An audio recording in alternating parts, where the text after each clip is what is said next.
அந்த அறிவிப்போல் அன்ப தருவாளே சின்ன அறிவிப்பும் இன்று சுடுவாளே நீயும் தும்மிடி தும்மிடி ஆயுசு நூறாக என்னோட பத்திர சொத்தாக உன்னோடு பொம்மை கண்ணோடு நாம் மிதந்து போவோம்.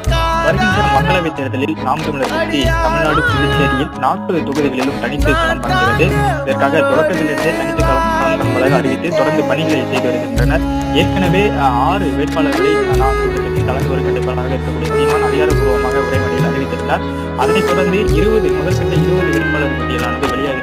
தற்போது தமிழ்நாடு மற்றும் புதுச்சேரியில் தமிழ்நாட்டில் உள்ள 39 தொகுதி மற்றும் புதுச்சேரியில் இருக்கக்கூடிய தொகுதியில 40 தொகுதிகளுக்குமான வேட்பாளர் பட்டியலானது வெளியாகிறது.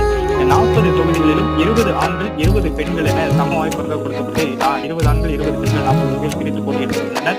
ஏற்கனவே கடந்த சட்டமன்ற தேர்தல் மற்றும் நாடாளுமன்ற தேர்தல்